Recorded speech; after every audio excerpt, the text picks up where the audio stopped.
Bienvenidos de nuevo a Neutrality Studies. Esta noche con David Pine, subdirector ejecutivo del Grupo de Trabajo sobre Pulsos Electromagnéticos. David, bienvenido otra vez. Hola Pascal, encantado de estar contigo. Gracias por conectarte. Queremos hablar sobre Irán y conocer tu valoración sobre en qué punto estamos con estas conversaciones, las negociaciones y lo que ha ocurrido después. Hoy, por mi parte, es 1 de junio, así que acabamos de cumplir 3 meses de guerra. Todo empezó el 28 de febrero. ¿Dónde estamos ahora? ¿Y qué crees que está intentando hacer Estados Unidos, tanto a nivel diplomático como militar?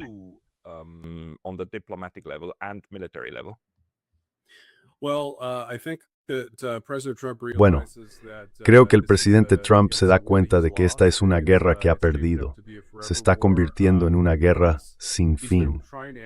Creo que lleva intentando ponerle fin, según se informa, desde el 21 de marzo, que sepamos, según el New York Times y otras fuentes.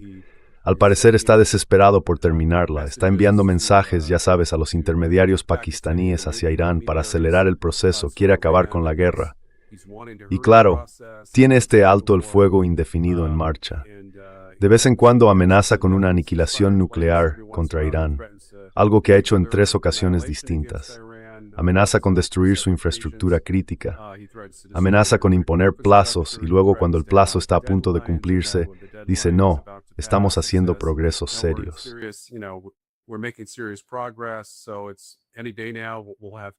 Así que, en teoría, en cualquier momento podríamos tener la paz. Ya sabes, han aceptado nuestras condiciones. Solo falta firmar en la línea de puntos.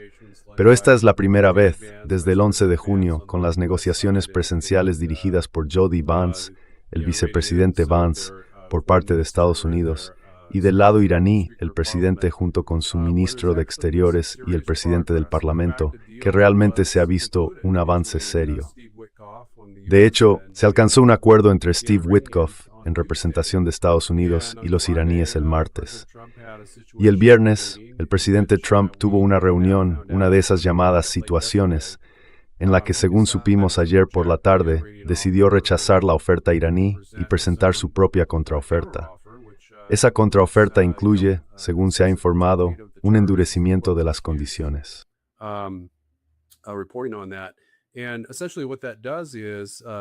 Y básicamente, lo que eso significa es que, bueno, yo creo que los términos que acordamos, los que Irán aceptó el martes, eran en esencia su mejor oferta, sus mejores condiciones.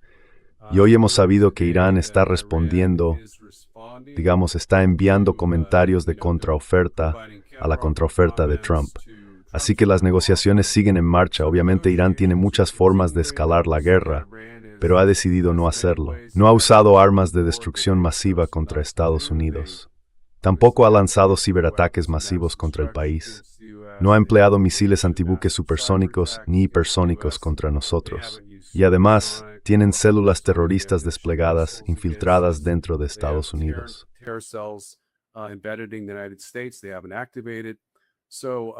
No se han activado, así que están manteniendo la calma, están mostrando que son razonables y contenidos. Irán, al igual que Rusia, creo que es básicamente una potencia reactiva. No es un estado agresivo como se han vuelto Estados Unidos o Israel. Así que eso es una buena noticia. La buena noticia es que no hay señales de que la guerra vaya a escalar de nuevo hasta convertirse en una guerra a gran escala. Aunque lo realmente lamentable de esta última semana es que ha sido la primera, desde que se anunció el alto el fuego del 7 de abril, en la que hubo 2 días distintos de ataques militares limitados de Estados Unidos contra objetivos iraníes. Y no solo contra lanchas misilísticas, sino también contra puertos y emplazamientos de defensa costera con misiles dentro del propio Irán.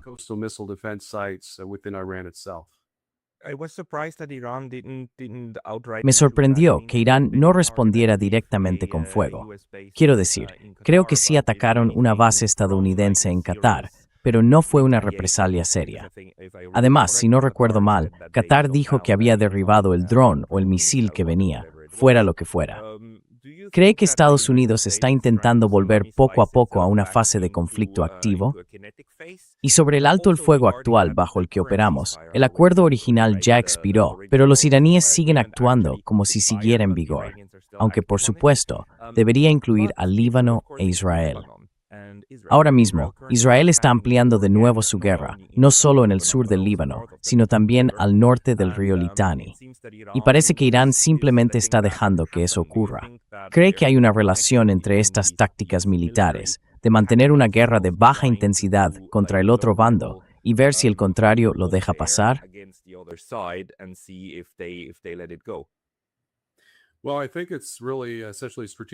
Bueno, creo que en el fondo se trata básicamente de una maniobra estratégica por parte del presidente Trump. Está intentando mostrarse firme durante las negociaciones, dar la impresión de que Estados Unidos todavía tiene algunas cartas que jugar, pero en realidad, gran parte de eso es solo una postura. No creo que Trump tenga intención de reanudar los bombardeos a gran escala contra Irán. Creo que se da cuenta de que el arsenal de misiles convencionales, tanto ofensivos como defensivos, de nuestros aliados está muy mermado, alrededor de un 45%. Según el informe de la CIA, el arsenal de Irán se ha reducido solo hasta un 30%, es decir, todavía les queda un 70%. A nosotros nos queda un 55%. Así que si se reanudara una guerra a gran escala, nos quedaríamos sin misiles antes que ellos. Ahora bien, tenemos bombas deniscentes, tenemos Strowers de Warthog Guns.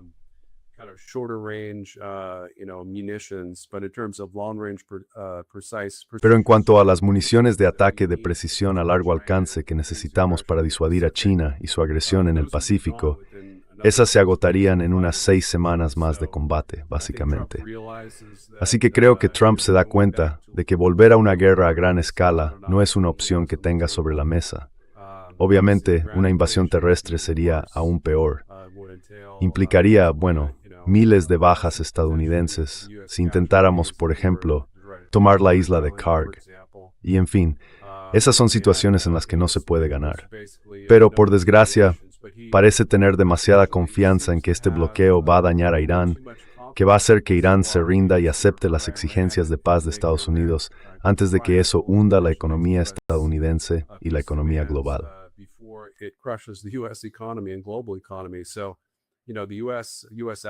Ya sabes, los aliados de Estados Unidos están pidiéndole a Trump que acabe pronto con la guerra. No quieren una recesión en sus países y obviamente tampoco quieren una recesión global. Pero también hay presión política y económica dentro del país.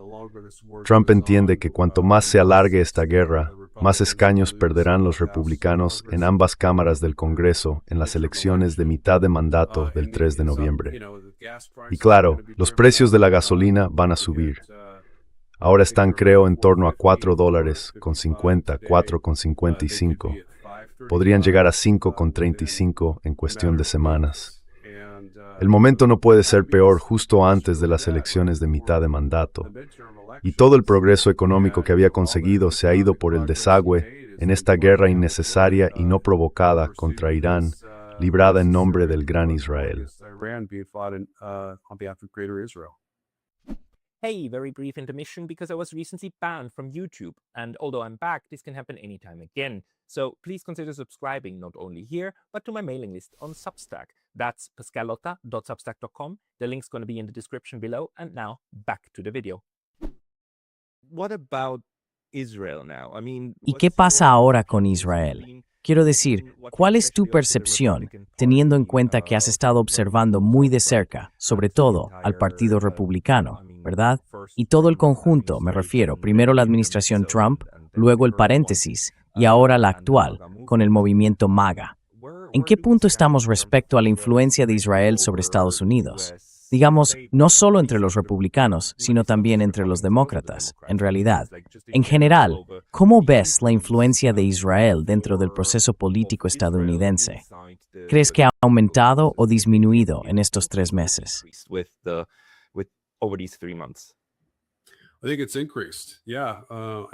Creo que ha aumentado. Sí, o quizá antes no lo veíamos. Pero, ya sabes, hace 3 meses yo habría dicho que había una parte importante de los congresistas republicanos que eran de la línea América Primero, que se oponían a nuevas guerras. Y en estos 3 últimos meses, básicamente, el 98% de los republicanos en el Congreso votaron a favor de darle a Trump un cheque en blanco para librar esta guerra contra Irán sin límite de tiempo. Y eso ocurrió como 6 veces, 7 veces en el Senado. Y en la séptima votación, claro, creo que el Senado aprobó por muy poco, por un solo voto, la resolución sobre la guerra con Irán. Y esa votación creo va a tener lugar en la Cámara de Representantes, me parece que mañana.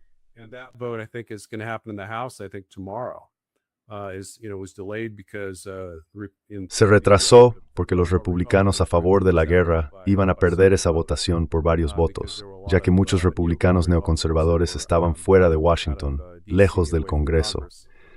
Así que el presidente de la Cámara, Mike Johnson, lo reprogramó. Pero en esencia, tanto en el lado republicano y en menor medida en el demócrata, los israelíes tienen un control férreo no solo sobre el Congreso, sino también, por supuesto, sobre el presidente Trump. Y la mayoría de los despidos dentro de la administración han sido en realidad dimisiones. Joe Kent, por ejemplo, que era el número 5 en la oficina del director de Inteligencia Nacional, dimitió. Y Tulsi Gabbard está siendo apartada justo el mes que viene. Tulsi Gabbard is being pushed out just next month. This month for you. Sabes, este mes, el 30 de junio, es su último día en el cargo. La van a sustituir por un neoconservador. Así que básicamente lo que tenemos es a J.D. Vance como el único miembro del gabinete que sigue la línea de América Primero. El ala de América Primero dentro de la administración Trump ha quedado destrozada. Antes incluía a Pete Hegseth en ese grupo, pero ahora ha salido completamente del armario como el más radical, belicista y, ya sabes, defensor neoconservador de la guerra con Irán en la Casa Blanca, incluso más que Rubio y Ratcliffe. Así que sí, el panorama es bastante desolador. El movimiento MAGA, en esencia, ha sido objeto de una toma hostil por parte de los neoconservadores, y no tengo ningún optimismo en pensar que podamos recuperarlo.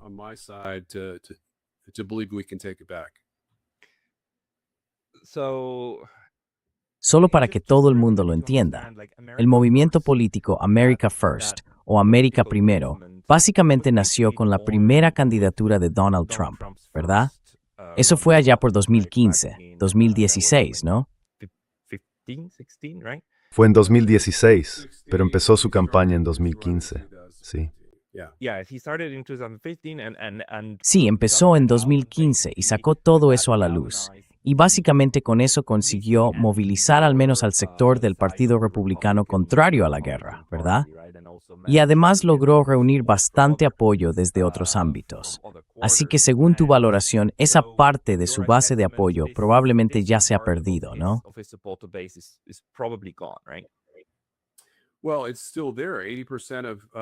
Bueno, sigue ahí. El 80% de la gente que se identifica como MAGA sigue con el presidente y cambian de postura con él. Así que, a medida que él ha pasado de ser un presidente valiente, conservador, de América Primero y partidario de la paz, a convertirse en un presidente neoconservador obsesionado con la guerra, ellos cambian con él. Pero ha perdido un 20% de los votantes de Trump, más o menos unos 16 o 17 millones de personas que votaron por él hace apenas 18 meses, en noviembre de 2022. Han dejado de apoyarle y ahora se oponen totalmente a la guerra. Así que sí, todavía tiene un 80% de apoyo. Pero históricamente ese es el nivel más bajo de apoyo republicano que ha tenido en toda su presidencia.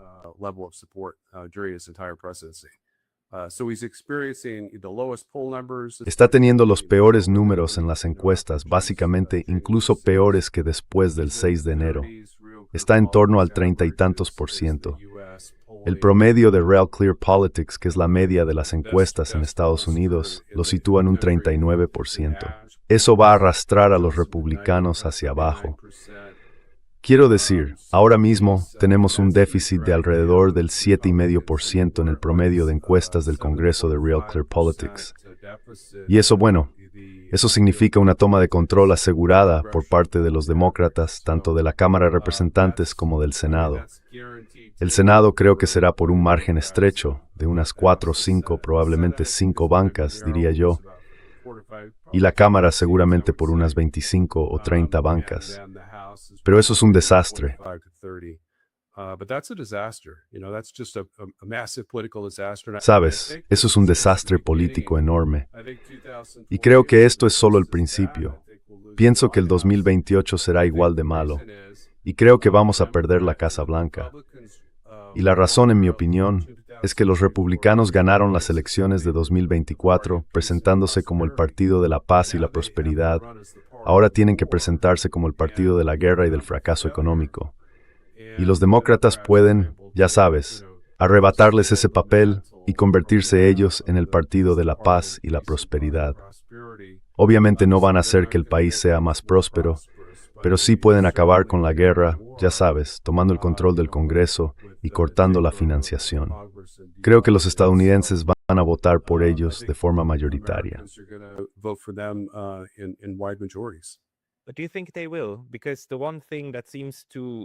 Pero ¿crees que lo harán? Porque lo único que parece unir a los dos partidos es el deseo de derrotar a China y desde luego a Irán. Quiero decir, si miramos también la financiación de la AIPAC y cómo llega a ambos partidos, ¿crees que, cuando se trate de la guerra con Irán, una toma de control del Congreso por parte de los demócratas en noviembre marcará una diferencia importante? ¿O crees que no hará mucho más que limitar un poco la capacidad del presidente para, básicamente, lanzar cualquier propuesta que quiera, sabiendo que el Congreso la respaldará?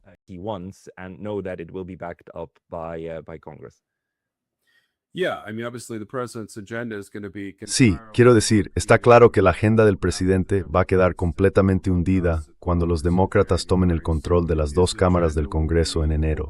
Así que su agenda se acabará.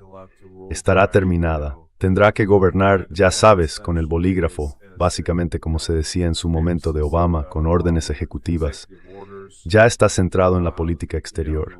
Normalmente, los presidentes que pierden el control del Congreso se alejan de los temas de política interna porque saben que su agenda no va a salir adelante y se concentran en la política exterior intentando tener éxito desde ese frente.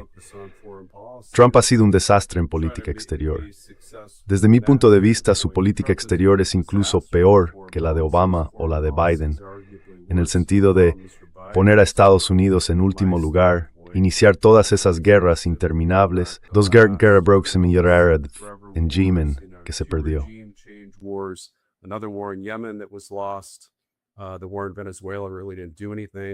La guerra en Venezuela en realidad no sirvió de nada. Ya sabes, los comunistas siguen controlando Venezuela, siguen aliados con Rusia y con China, y por lo que parece estamos invirtiendo más dinero en su negocio del petróleo. Así que, sinceramente, eso no fue ningún éxito. Y ahora el plan de Trump es ir a Cuba y tiene, ya sabes, un grupo de ataque con portaaviones alrededor de la isla, con 2.500 marines listos para desembarcar y llevar a cabo otra operación de captura del presidente cubano, o quizá del expresidente Raúl Castro, que como sabes está acusado con esos cargos inventados de haber sido responsable de la muerte de estadounidenses hace décadas. Eso puede ser verdad o no, pero tiene 94 años, y sinceramente es una acusación ridícula. Está actuando, ya sabes, como un agresor internacional, un matón. Y eso no es algo que los verdaderos conservadores, los que creen en el principio de América primero, vayan a apoyar.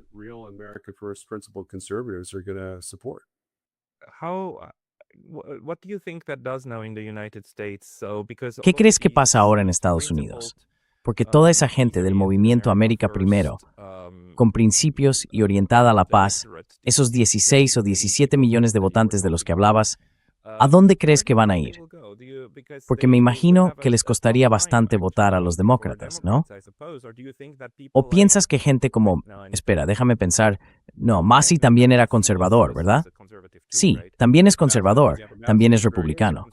Pero entonces, ¿dónde queda todo eso? Quiero decir, ahora es una base de votantes enorme, ¿no? Está como flotando, sin rumbo. Y hay quien habla de Tucker Carlson, ¿no? De que quizá podría volver a unirlos. ¿Tienes alguna idea de hacia dónde puede ir todo esto?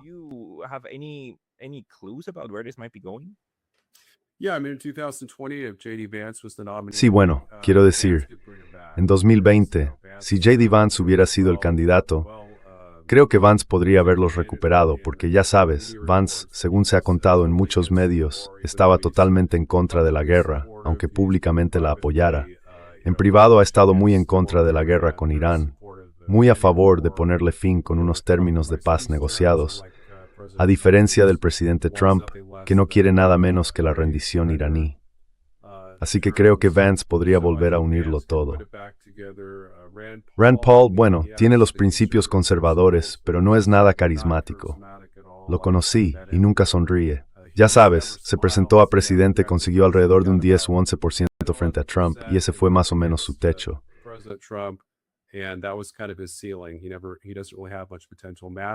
Él nunca, en realidad, no tiene mucho potencial. Massey también es muy bueno, pero no creo que tenga tanto atractivo a nivel nacional. Así que en realidad la cosa está entre J.D. Vance y Tucker Carlson. J.D. Vance sigue siendo claramente el favorito, pero por un margen mucho más estrecho.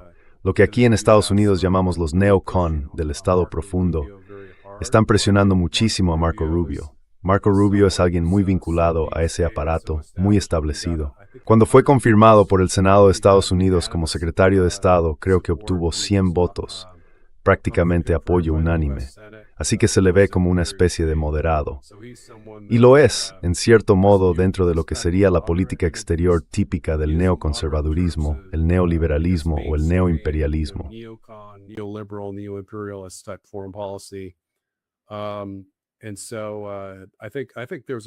Así que creo que hay muchas probabilidades de que Trump acabe respaldando a Rubio en lugar de a Vance. Incluso podría hacer campaña contra Vance para apoyar a Rubio, porque la forma de pensar de Trump ha cambiado por completo. Antes estaba claramente en contra de todas esas guerras eternas, las guerras de los neoconservadores, y ahora se ha convertido en un defensor de ellas. Básicamente se ha pasado al lado de Marco Rubio. Rubio en realidad nunca ha cambiado. Siempre ha sido un halcón neoconservador, nada de América primero. Y sin embargo, como el presidente Trump se ha movido hacia el lado neocon, parece que algunos intentan sostener que Rubio ahora representa el América primero, solo porque está alineado con Trump. Pero en realidad ha sido Trump quien se ha acercado a la posición de Rubio.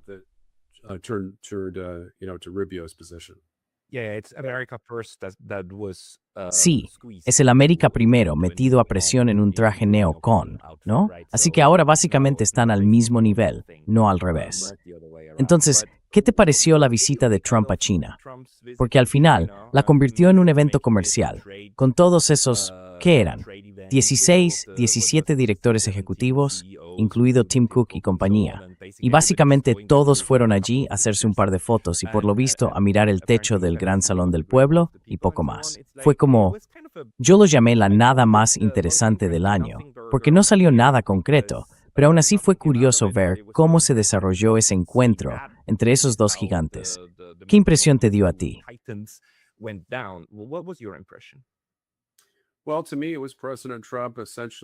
Bueno, para mí fue básicamente el presidente Trump yendo a Pekín para complacer a Xi Jinping. Pero lo curioso es que en realidad cambió por completo su postura. Pasó de intentar desvincular la economía estadounidense de China a ahora tratar de integrarla. Llevó, como decías, a 16 directores ejecutivos, multimillonarios, grandes empresarios, para intentar invertir en China y conseguir que China invirtiera $1 billón en Estados Unidos. Y quizá también construir algunas fábricas de telégrafos de hardware a las empresas automovilísticas estadounidenses o quitarles muchos empleos.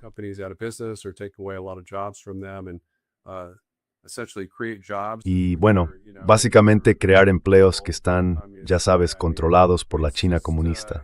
Quiero decir, es que otra vez es justo lo contrario de lo que él decía ser cuando se presentó. Hablaba de todo aquello del Día de la Liberación, el 2 de abril de 2025, con todos los aranceles. Cuando dijo Día de la Liberación, se refería a China, a liberar nuestra economía de China, y ahora está intentando integrar nuestra economía con China. Tenemos 500,000 estudiantes chinos en universidades estadounidenses, y todos ellos suponen un riesgo de espionaje. Además, tenemos 236,000 acres de tierras agrícolas en Estados Unidos que pertenecen a chinos, junto a 17 bases militares clave del país. by 17 key U.S. military bases, and Trump basically said he's all for it. Y Trump básicamente dijo que está totalmente a favor. Ya sabes, no ve ningún problema en que China tenga tierras estratégicas cerca de bases militares estadounidenses o en que haya 500,000 de posibles espías chinos en el país.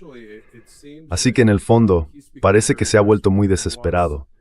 Quiere que China, pues eso, nos saque de una posible recesión con esos acuerdos comerciales que él mismo ha creado, junto con esa guerra absurda contra Irán, que ya sabes, está empujando a la economía estadounidense a la recesión y también a la economía global. Pero si miras el comunicado conjunto, lo llamó así la Casa Blanca, en realidad nunca fue un comunicado conjunto.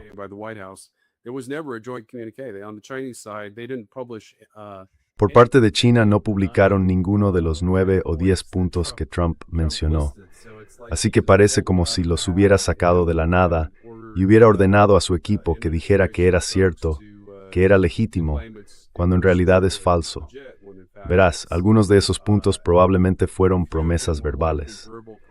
Él afirma que China aceptó comprar 200 aviones de pasajeros de Boeing. Puede que eso sea cierto como acuerdo verbal, pero no hay ningún documento firmado, y sabemos que en el pasado ese tipo de acuerdos se han venido abajo. Y luego, claro, estaban las compras de soja y todo ese tipo de cosas. China simplemente no es de fiar cuando se trata de cumplir sus acuerdos comerciales. Ya lo ha demostrado.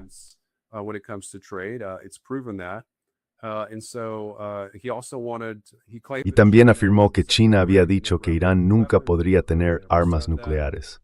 Pero está claro que eso nunca lo dijeron. Lo único que sí dijo China es que apoya una resolución pacífica de la guerra en Irán, pero no en los términos de Estados Unidos. Ya sabes, apoyan a su aliado.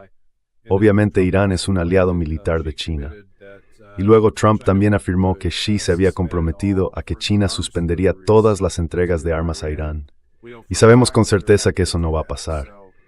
Así que sí, todo el viaje fue básicamente un viaje de propaganda por parte de Estados Unidos. Y como decías, sin ningún resultado real, un auténtico fiasco.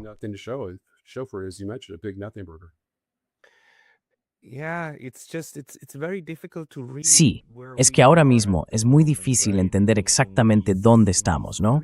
En estos 3 escenarios que tenemos ahora, está el escenario chino o el del Pacífico, que desde mi punto de vista sigue tan tranquilo como antes, aunque podría ser la calma antes de la tormenta. Luego tenemos, por supuesto, la guerra abierta, con Estados Unidos e Israel enfrentándose directamente a Irán y en realidad a toda la región. Quiero decir, lo que está pasando también en Líbano y el genocidio que sigue desarrollándose en Gaza, todo eso sigue en marcha. Y då forma parte sin fondo de un mammoth pues estrada.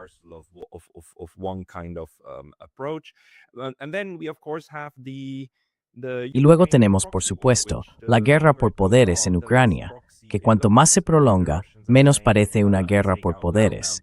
Y los rusos ya lo están diciendo abiertamente, no vamos a aguantar más. Todos esos drones están atacando su capital y sus ciudades, y ellos aseguran que se fabrican en Europa y luego se ensamblan en Ucrania. Incluso dicen que ahora se está pensando en lanzarlos desde fuera de Ucrania. Al menos, eso es lo que afirman los rusos. ¿Tienes alguna información sobre ese frente? ¿Cómo ves la estrategia de Estados Unidos en este momento, si es que hay una estrategia?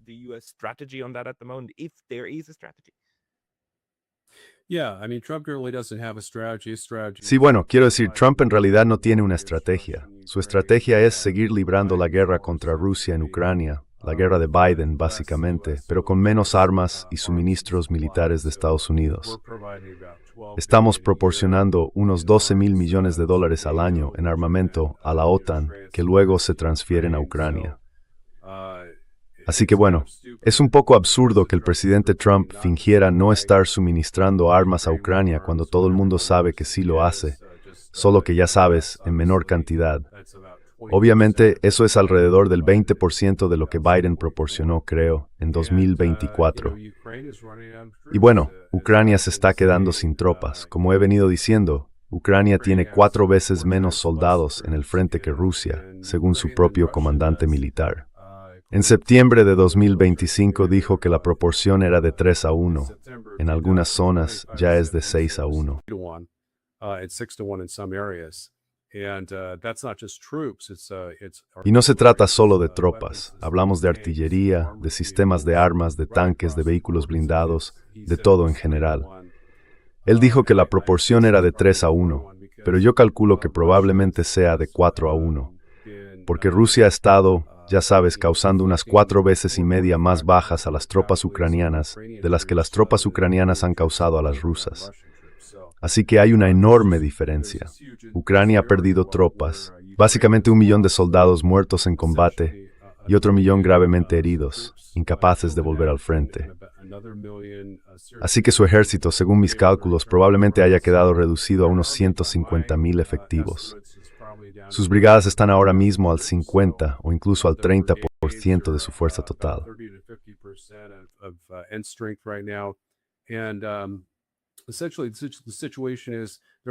Básicamente la situación es que hay una frontera de unos 2,000 kilómetros entre Rusia y Ucrania, pero solo los 1,600 kilómetros del sur son los que están realmente en disputa ahora mismo. Así que en esencia, si hubiera una gran ofensiva rusa en el norte, como incluso ha dicho el propio presidente ucraniano Zelensky, desde Bielorrusia, si volvieran a invadir la región de Kiev, podrían, con tan solo unos 200,000 soldados, aunque probablemente más cerca de 300 o 350,000, rodear Kiev con facilidad y sacar a Ucrania de la guerra en el plazo de un mes. Según mis fuentes rusas, esa es una decisión que el presidente Putin se resiste a tomar, porque al parecer teme que la OTAN pueda intervenir directamente en la guerra y no quiere correr ese riesgo.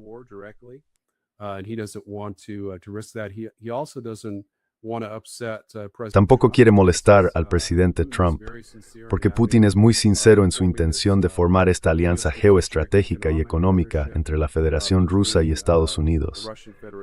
Sabe que Trump quiere eso. Lo que pasa es que Trump no tiene el valor político para presionar a Zelensky y que apoye un acuerdo de paz negociado entre Estados Unidos y Rusia, porque está rodeado de neoconservadores y escucha a nuestros socios de la Unión Europea, que en el fondo son todos neoimperialistas y neoliberales. Así que creo que esa es la situación.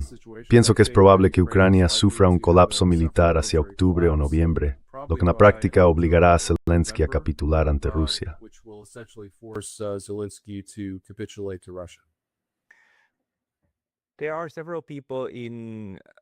Hay varias personas a mi alrededor que llevan ya 4 años observando la guerra por poderes en Ucrania, y muchos de ellos empiezan a ponerse nerviosos. Temen que estemos al borde de una europeización de la guerra en Ucrania y que la ampliación sea en realidad parte de algo que incluso Estados Unidos podría ver con buenos ojos: usar toda Europa occidental como base de lanzamiento para ataques contra Rusia, aunque eso suponga que ciudades como Varsovia y otras puedan ser bombardeadas por los rusos. Pero, ¿en qué se diferenciaría eso de tener a Kiev bombardeada? ¿Cómo lo ves tú? Y quizá, ¿cuál es ahora la percepción dentro del círculo de conservadores que tú observas sobre los europeos? ¿Cómo se ve a los europeos dentro de los círculos conservadores en Estados Unidos?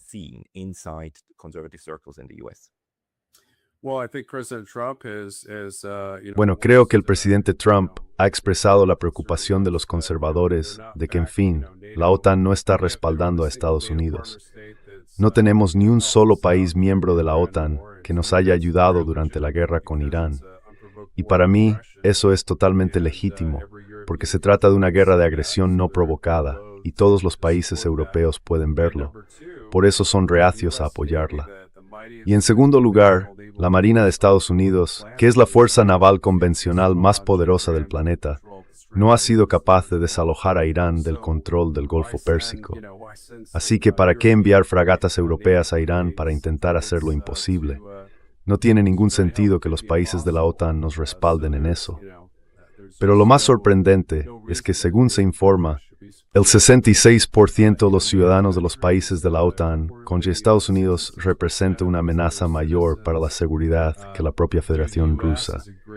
Y eso, sinceramente, es asombroso.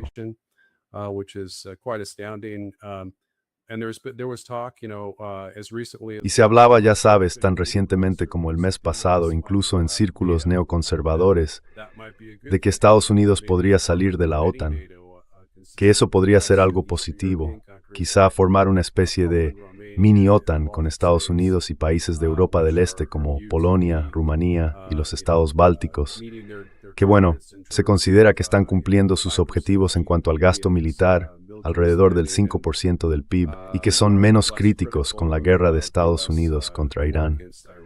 Así que creo que, en lo que respecta a nuestra alianza con la OTAN, ha habido una retirada temporal, diría, de unos 5.000 soldados de Alemania. Parece que esas tropas podrían ser redistribuidas en Polonia. Así que en el fondo, el balance es más o menos neutro. Pero creo que el presidente Trump no tiene ningún deseo de entrar en guerra con Rusia. Está totalmente en contra de una guerra con Rusia o con China.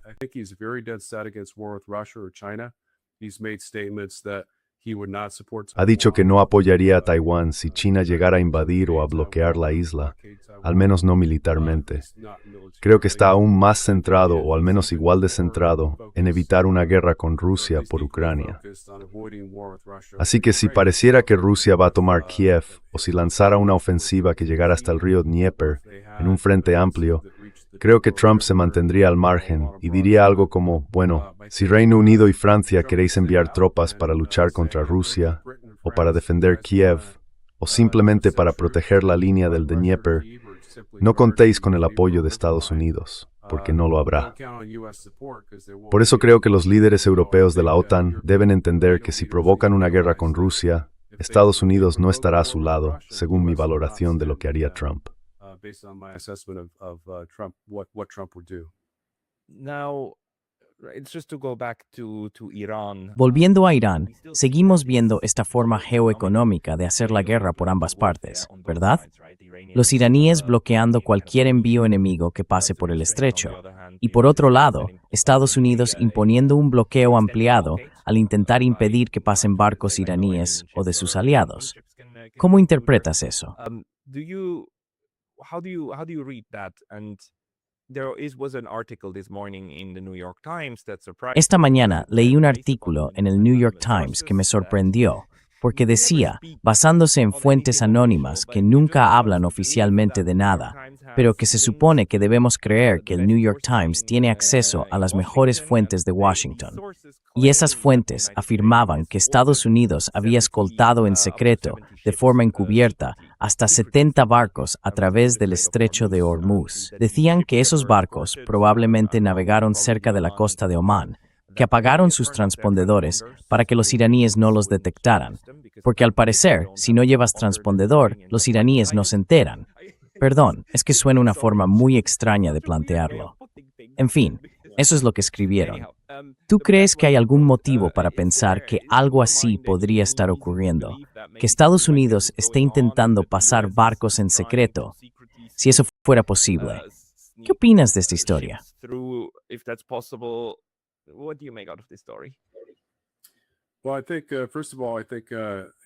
Bueno, creo que ante todo, la decisión de Trump de reforzar el bloqueo que impuso el 13 de abril ha sido contraproducente.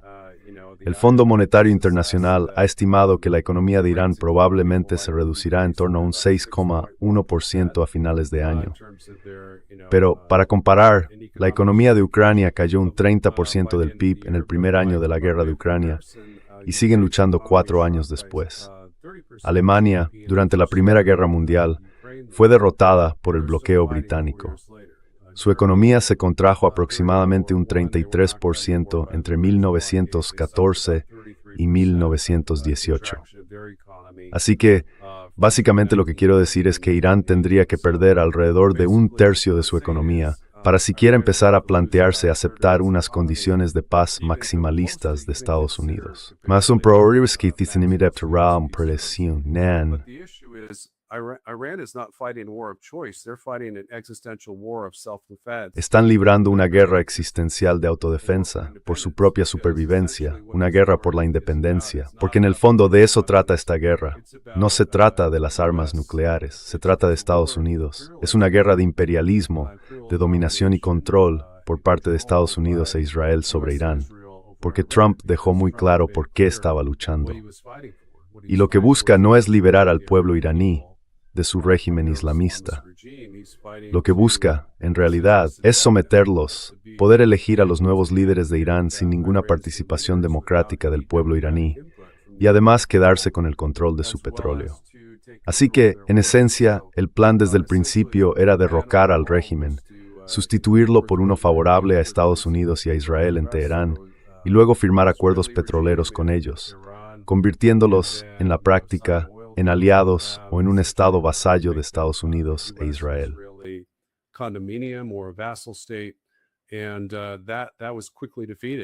Y bueno, eso fue rápidamente derrotado, a pesar de que, ya sabes, los seguidores de Trump me decían, incluso semanas después de que empezara la guerra, que Irán había sido liberado, porque eso era lo que les había dicho la Casa Blanca, que en cuanto Ali Khamenei, el líder supremo de Irán, fue asesinado, de repente Irán había sido liberado. Pero luego supimos que la Guardia Revolucionaria sigue teniendo un control importante sobre el gobierno iraní y sobre el país, y que Mojtaba Khamenei es un dirigente aún más duro que su padre. Así que, en realidad, ha habido un cambio de régimen, pero en la dirección equivocada, hacia un régimen más radical, más opuesto a Estados Unidos e Israel.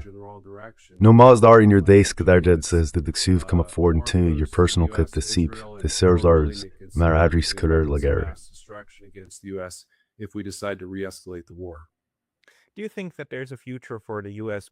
¿Cree que hay futuro para las bases estadounidenses en Oriente Medio, especialmente aquellas que han sido destruidas en buena parte?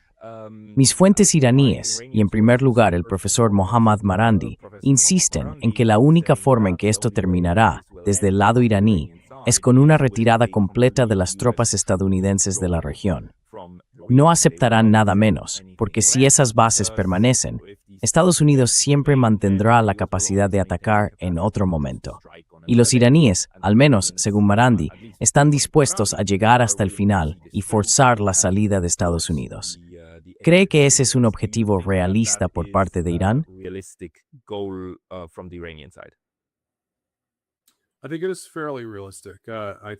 Creo que es bastante realista. Pienso que Trump va a hacerlo, ya sea esta semana, dentro de unos meses o incluso dentro de unos años. En última instancia, el presidente Trump. La única forma en que esta guerra va a terminar es de dos maneras posibles. Una opción es que retire las fuerzas estadounidenses de la región y firme lo que yo llamo un acuerdo mínimo, en el que Estados Unidos acepta levantar el bloqueo a cambio de que Irán reabra el estrecho. En términos muy simples, retiramos nuestras fuerzas del Golfo Pérsico. Esa sería una forma. La otra opción es un acuerdo de paz más amplio, que es lo que ha estado intentando esta semana.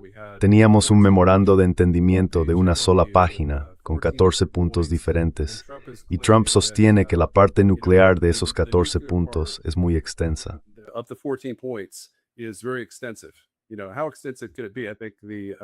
¿Sabes? ¿Hasta qué punto podría ser extenso? Creo que el JCPOA tenía unas 220 páginas, algo así, y estaba completamente dedicado a una sola cosa, el programa nuclear de Irán. De hecho, tuvo un impacto real. Irán entregó unas 25,000 libras de su mineral, básicamente el 97% de sus reservas conocidas de uranio enriquecido, y bueno, no tenía uranio altamente enriquecido del que tuviéramos constancia. Luego Trump anuló ese acuerdo y de repente tienen unas 1,000 libras de uranio altamente enriquecido, casi de grado militar, con un nivel de enriquecimiento del 60 al 80%. Pero, por lo que he oído, Irán estaría dispuesto a diluir ese uranio altamente enriquecido hasta un nivel de uranio de bajo enriquecimiento del 3,6% o menos.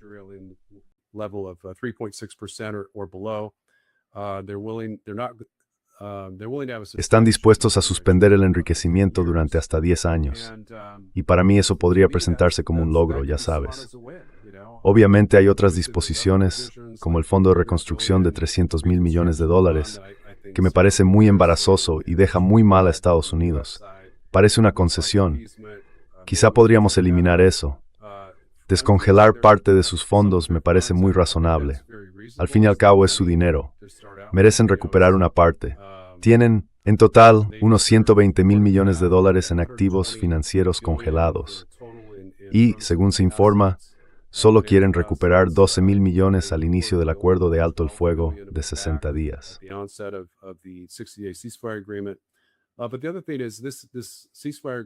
Pero lo otro es que este acuerdo de alto el fuego no es realmente un tratado de paz, aunque incluye algunos términos que uno asociaría con un tratado de paz completo. Es solo un acuerdo marco y probablemente no sea vinculante, así que ambas partes pueden salirse de él si quieren. No hay ninguna razón por la que Trump no pueda aceptar un acuerdo, porque incluso si consiguiera que Irán aceptara condiciones más duras o un trato mejor desde su punto de vista sobre el acuerdo nuclear, en realidad no habría manera de hacer cumplir ese acuerdo que obligara a Irán a actuar en contra de sus propios intereses y cumplir con esos términos. Así que creo que le conviene más negociar un acuerdo que Irán apoye, uno en el que no sientan que se les presiona en exceso. Hay muchas más probabilidades de que lo respeten.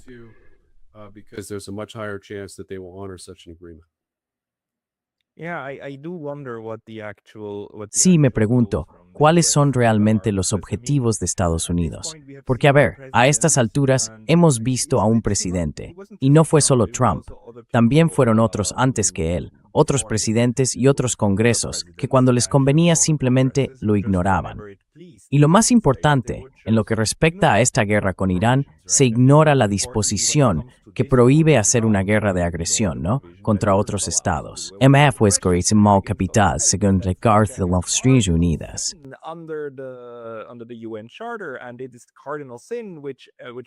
Y es un pecado capital por el que Occidente lleva 4 años reprochando a Rusia. Pero vemos que, del lado estadounidense, esto está simplemente sobre la mesa. Así que me pregunto, ¿por qué poner tanto esfuerzo en un papel que al final del día todo el mundo en Occidente entiende que no es más que eso? Si Trump se levanta un día y dice, no, ya no seguimos con esto, seguimos bombardeando, lo hará. Entonces, ¿de qué va todo esto? ¿De qué tratan esas maniobras diplomáticas?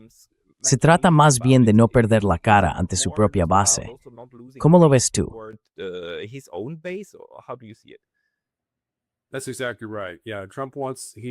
Exactamente.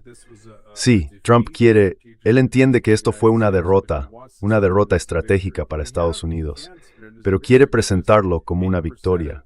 Y puede hacerlo porque el 80% de sus votantes de Trump creerán prácticamente todo lo que diga cuando se trata de si Estados Unidos ganó la guerra contra Irán. Así que está intentando imponer condiciones más duras, no necesariamente porque beneficien a la seguridad nacional de Estados Unidos, sino porque le hacen parecer un ganador.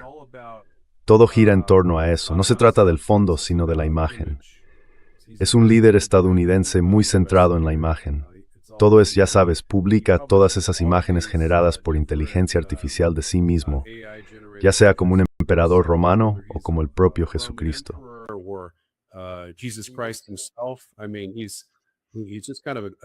Quiero decir, es que es un líder un poco loco, ¿sabes? Y en realidad es un narcisista extremo. Tiene un ego enorme y si algo no le hace quedar bien, va a seguir con la guerra todo el tiempo que pueda. Posiblemente hasta el final de su presidencia, aunque lo más probable es que sea hasta después de las elecciones de mitad de mandato, cuando los demócratas tomen el control de las 2 cámaras del Congreso. Así que Estados Unidos está en una situación muy mala.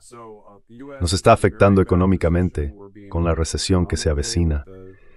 Y desde el punto de vista militar, estamos perdiendo prácticamente nuestra capacidad de actuar como una superpotencia militar convencional.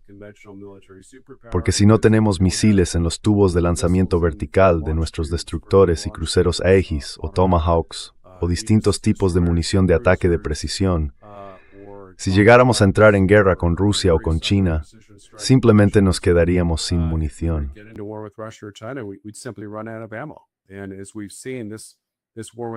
Y como hemos visto, esta guerra con Irán, igual que la guerra en Ucrania, ha demostrado que la logística importa casi tanto como la cantidad de sistemas de armas. Si no puedes reponer las municiones y el armamento que gastas, vas a perder la guerra. Vas a perder la guerra de desgaste. Y eso es lo que tenemos delante. Estamos luchando contra Irán, que en realidad es una potencia secundaria. Ni siquiera es una superpotencia o una gran potencia de primer nivel. Y estamos perdiendo. Resultaten your boss in all. This has essentially been an air and naval war, and if we can't beat Y si no podemos derrotar a Irán, que básicamente hemos hundido sus 11 principales buques de combate de superficie y algunos de sus submarinos, entonces hay un 0,0% de posibilidades de que podamos vencer a la armada del EPL, ya sabes, China. Ellos tienen el ejército más grande, la marina más grande, la fuerza aérea más grande, la guardia costera más grande y la mayor fuerza de misiles balísticos con capacidad nuclear del mundo. Todo eso en su propio territorio, en su propio patio trasero. Como dijo Trump, no hay manera de que pudiéramos ganar una guerra contra China, porque Taiwán está en esencia 80 veces más cerca de China que de la costa del Pacífico de Estados Unidos. Taiwan's closer to China than it is the U.S. Pacific coast. Yeah, I wonder when the neocons realize that. Me pregunto cuándo se darán cuenta los neoconservadores de eso. Me pregunto cuándo mirarán por fin el mapa. Y bueno, cuando hablamos de Taiwán, lo que más me inquieta, no lo que más me enfada de este argumento de que China está a punto de invadir, es que, oye, basta con mirar Kinmen y Matsu, mira dónde están. Y luego mira, simplemente date cuenta de que China acepta el statu quo actual y que por ahora las cosas están bien. En fin, quizá lo último que quería decir. Maybe very last thing.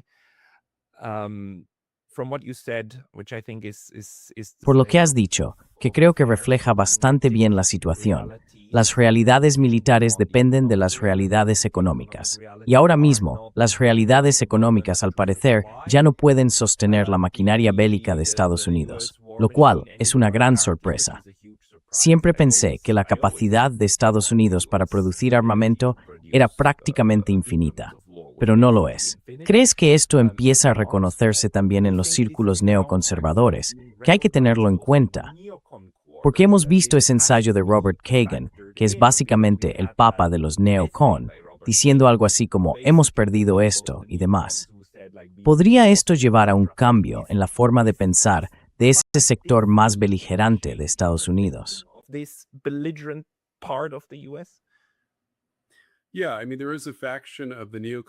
Sí, quiero decir, hay una facción de los neoconservadores que al menos son realistas en ese sentido. Siguen siendo neoconservadores imperialistas duros, pero entienden que Estados Unidos tiene limitaciones en cuanto a su capacidad militar e industrial para producir en masa o reponer esos misiles. Según un informe del CACIS, harían falta 5 años para reponerlos por completo. Así que tenemos un déficit de 5 años solo para reemplazar los misiles que hemos gastado en 38 días de combate de alta intensidad contra Irán. Y ni hablar de si la guerra hubiera seguido hasta el día 92, que es donde estamos hoy. Básicamente no nos quedaría ninguno. Harían falta entre 10 y 12 años para reponerlos.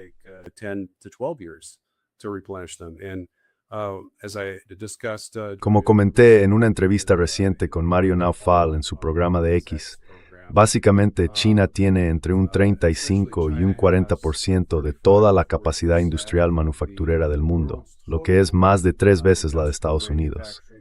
Pero si hablamos de la base industrial de defensa, ellos podrían producir sistemas de armas avanzados entre 5 y 6 veces más rápido que nosotros.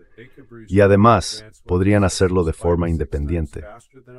En cambio, en los sistemas de armas estadounidenses hay múltiples, quizá un par de docenas, de componentes críticos de origen chino que utilizamos para fabricar municiones avanzadas.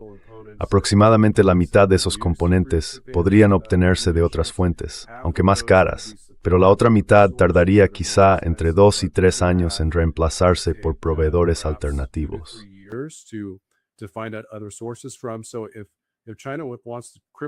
Así que, si China quisiera paralizar nuestra producción de armas, tiene la capacidad de hacerlo simplemente bloqueando los envíos de esos componentes y materiales esenciales hacia Estados Unidos. Es decir, pueden impedirnos incluso reconstruir las armas que ya hemos agotado. En lugar de tardar 5 años, podrían ser 8 si China decide hacerlo. Y esa es otra razón por la que no podríamos librar una guerra de desgaste contra China con ninguna esperanza de ganar. Porque transmutan muchos de los componentes core de nuevas especies de armas avanzadas. Sí, la capacidad de producir se está desvaneciendo. Veremos a dónde nos lleva esto. David, la gente que quiera seguir tu trabajo, ¿dónde debería ir? Yeah, you can go to your viewers. Sí, vuestros oyentes pueden ir al Substack de Real War, que está en dpine.substack.com. Repito, pin.substack.com. También podéis seguirme en X, donde mi usuario es @AmericaFirstCon. Nos vemos por allí. Pondré los enlaces a todos tus perfiles en la caja de descripción de abajo. David Pine, muchísimas gracias por tu tiempo hoy. Gracias, Pascal. Siempre ser.